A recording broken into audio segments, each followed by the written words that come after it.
This was the week where we got leaked audio of Senator Joe Manchin on the phone with a group of big donors in which he asked them if they could help him try and convince Republicans to vote for a January 6th commission so he wouldn't have to do away with the filibuster. This is according to the Intercept that broke the story. The group that he was on the call with was called No Labels, a lobbying group co-founded by the other most disappointing Democrat in history, Joe Lieberman. But let's just look at how this is framed and what the leaked audio actually, what he says in it. So this is from the Intercept. Lee Fung and Ryan Grimm reported on this. And the two, I'm not going to play the audio because it's sort of hard to hear, and I want to make it clear exactly what happened. The two parts that I love are the following. So one, Manchin told the assembled donors that he needed help flipping a handful of Republicans from no to yes on the January 6th commission in order to strip the, quote, far left of their best arguments against the filibuster. The filibuster is a critical priority for donors on the call as it bottles up progressive legislation that would hit their bottom lines, meaning they want to keep it. So he not only said, hey guys, could you convince a few senators to just vote for my January 6th commission or the January 6th commission. That way, I don't have to try and change the filibuster. I can continue to say we need the filibuster and show, hey, there's a little bit of bipartisanship, which is his whole thing, is trying hope against hope that Republicans will come to their senses even on one thing. Of course, we know how this turned out. Nobody voted for the January 6th commission, at least not enough Republicans to actually create it.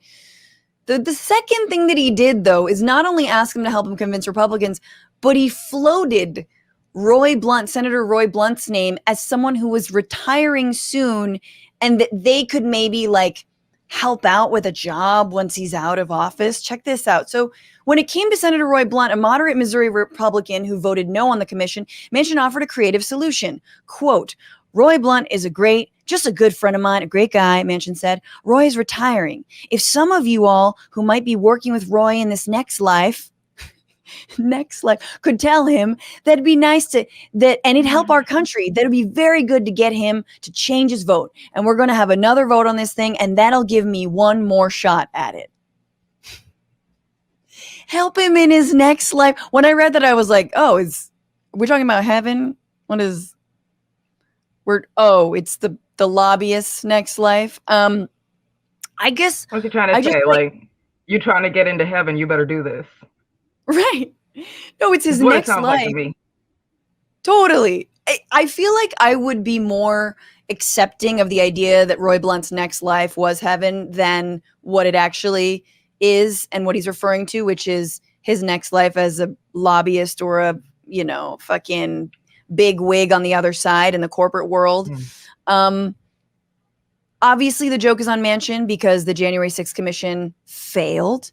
And he is still preventing the filibuster from being reformed. I hate that our entire fate, voting rights, infrastructure, stopping fascism, everything depends on a loser winning.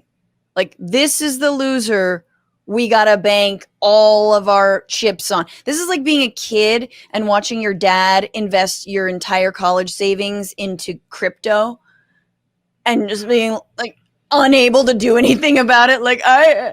I'm powerless, but you need to stop. Yeah. For me, it's just people say follow the money. This is just a huge example of that. It's literally people who have money who are going to be affected by this with their money, trying to push little pawns around, which is it's just gross to me. Absolutely. I mean, we know these kinds of calls take place, but it's grosser to see the transcript, hear Manchin kind of just begging them, and it still doesn't work out in his favor. Oh God. I mean, if this scandalizes us, imagine all the calls that the right are fielding, and they're Heritage Foundation 5.0 or whatever the fuck that they belong to. Hey, thanks so much for watching the Bitchuation Room podcast live stream. And while you're here, why don't you just subscribe to this channel? I promise it'll be good.